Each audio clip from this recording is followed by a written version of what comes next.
Memahami kehidupan sosial manusia. A. Manusia sebagai makhluk individu. Definisi manusia sebagai makhluk individu sangat mengarah pada karakteristik khas yang dimiliki manusia sebagai makhluk hidup yang membedakan dirinya dengan makhluk yang lain.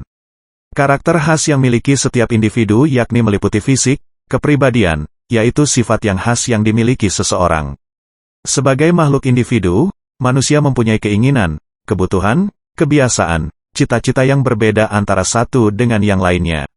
Kontak sosial yang bersifat positif mengarah pada suatu kerjasama, sedangkan yang bersifat negatif mengarah pada suatu pertentangan bahkan sama sekali tidak menghasilkan interaksi sosial. Interaksi sosial yang terjadi di antara manusia dapat berupa kerjasama, persaingan, akomodasi dan juga berbentuk pertentangan atau pertikaian. B. Manusia sebagai makhluk sosial. Manusia sebagai makhluk individu.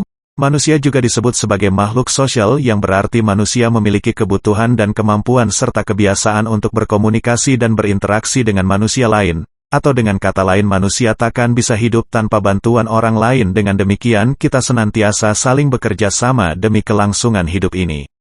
Kemudian interaksi ini berbentuk kelompok disebut juga dengan zoon politikon. Istilah tersebut pertama kali dikemukakan oleh Aristoteles yang artinya manusia sebagai binatang politik. Sifat berkelompok pada manusia didasari pada kepemilikan kemampuan untuk berkomunikasi, mengungkapkan rasa dan kemampuan untuk saling bekerja sama.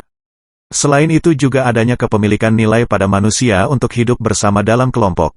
Antara lain, nilai kesatuan, nilai solidaritas, nilai kebersamaan, dan nilai berorganisasi. Nilai adalah prinsip-prinsip dasar yang dianggap paling baik, paling bermakna, paling berguna, paling menguntungkan dan paling dapat mendatangkan kebiasaan bagi manusia. Pengelompokan manusia menjadi berbagai macam bentuk perilaku berkelompok tersebut disebabkan oleh banyak faktor.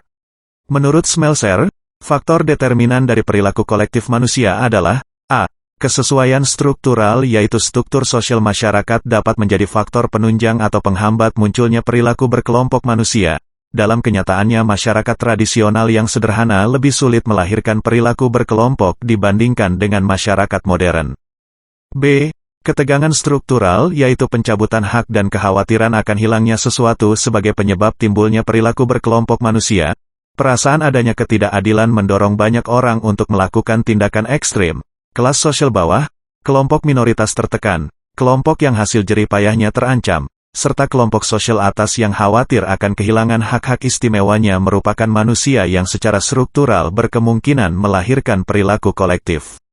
C. Kemunculan dan penyebaran suatu pandangan atau ajaran bisa menjadi pemicu munculnya perilaku kolektif manusia.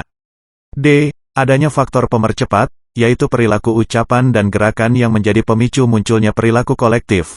Contoh desas-desus dan isu bisa menjadi alasan pemercepat munculnya perilaku kolektif. E. Mobilitas tindakan, perilaku kolektif manusia sering dikoordinir oleh pemimpin kelompok yang memulai, menyarankan dan mengarahkan suatu kegiatan kolektif manusia.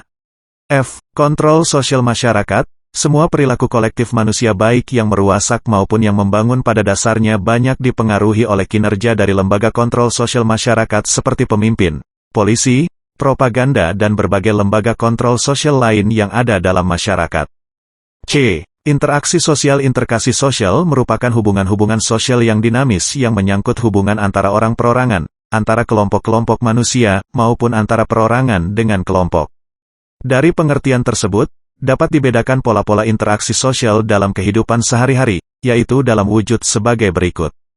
A. Interaksi sosial antar individu. Apabila dua individu bertemu, proses interaksi pun akan dimulai pada saat mereka saling tegur, berjabat tangan, dan berkomunikasi.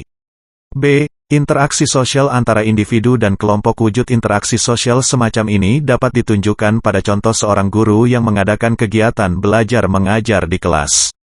Pada tahap awal guru akan mencoba menguasai kelasnya sehingga proses interaksi sosial akan berlangsung dan berjalan seimbang antara guru dan kelompok.